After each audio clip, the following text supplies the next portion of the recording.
What's up, YouTube? This is Trigger Happy D. Today I will be doing a quick overview on my pistol that I've been using in my past two videos, which I did that at Tax City, North and South.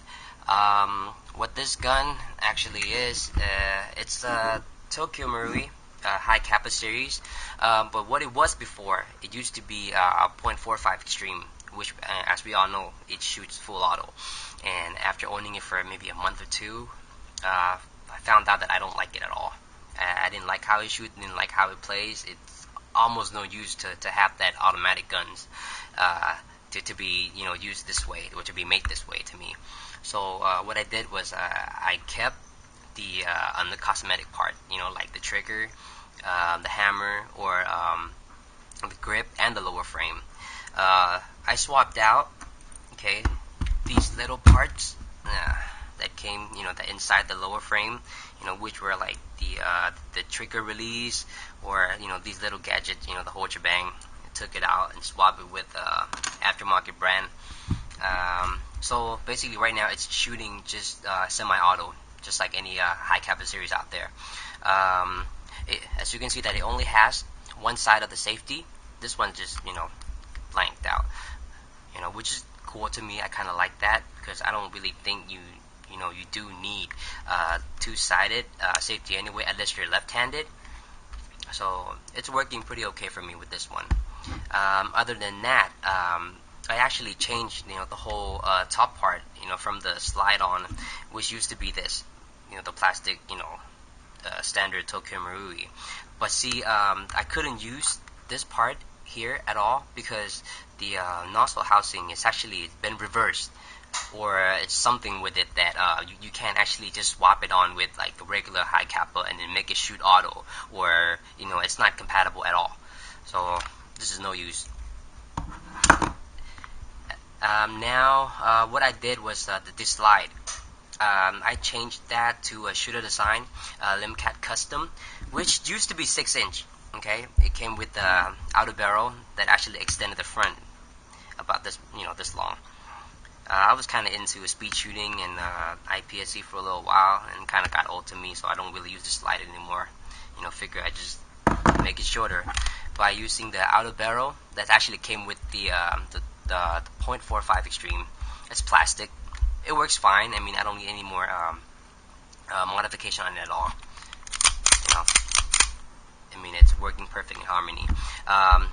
So the nozzle housing, I got that from 5KU, I think, the lightweight version, which fits pretty good.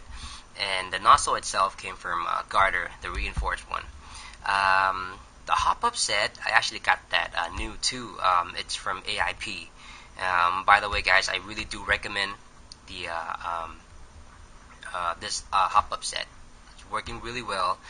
It's very solid, and it's got wider range on if you want to shoot it higher, and in case you're actually playing at a field that's pretty big, or shoot it even lower without having to drop your pallet while it's already being loaded. Yeah, it's actually working pretty good for $45. It's pretty okay. And then the in the barrel is the 6.01. It also used to be for the 6-inch slide, but at the end of the day, I cut them. Okay, as you can see that it almost comes out to the front of the outer barrel.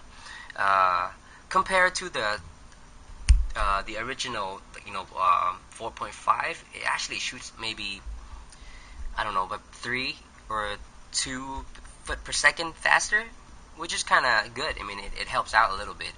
Apparently, for changing the slide to one of these, it does not come with any slot or room to put any front sight on. So yeah, I had to go with this right here, the red dot for the pistol. It took a little while to get used to, because if you're actually moving the gun up and down, not in the right position, you can't not see your red dot.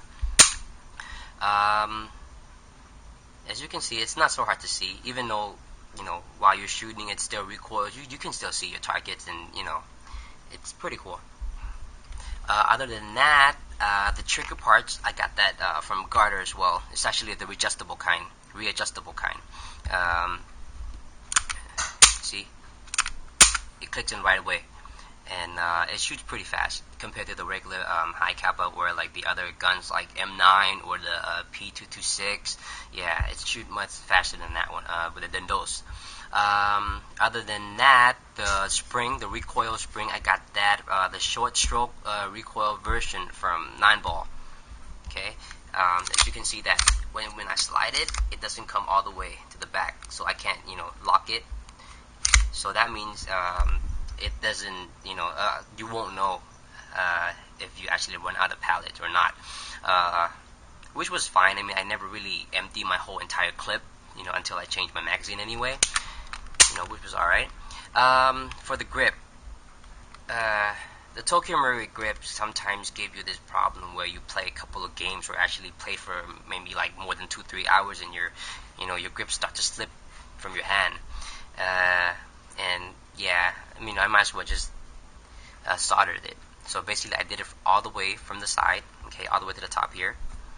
And as you can see, that I left this part open, so you can see that this is the Tokyomarui hand grip. Okay, I also did the front as well. Left a little bit of room over here, because the design is kind of nice. Left that there, and I also did this back too, where the hammer spring is. Added on a Mac wheel. The Mac wheel came from Matrix, I think. I got this for very cheap. I think I got it for $5 or something off of someone that I know. And to be able to use this properly, I do advise you guys, or recommend, like, to actually have this part being sand off, because even though you have your mag wheel on, okay, without modifying this part before using it, will literally break your mag lip if you don't insert it right, while you're under pressure. I've seen that happens before a couple of times with other people. Okay. When you Dremel this part already and actually make it smooth, it's so easy to insert your magazine, just like that.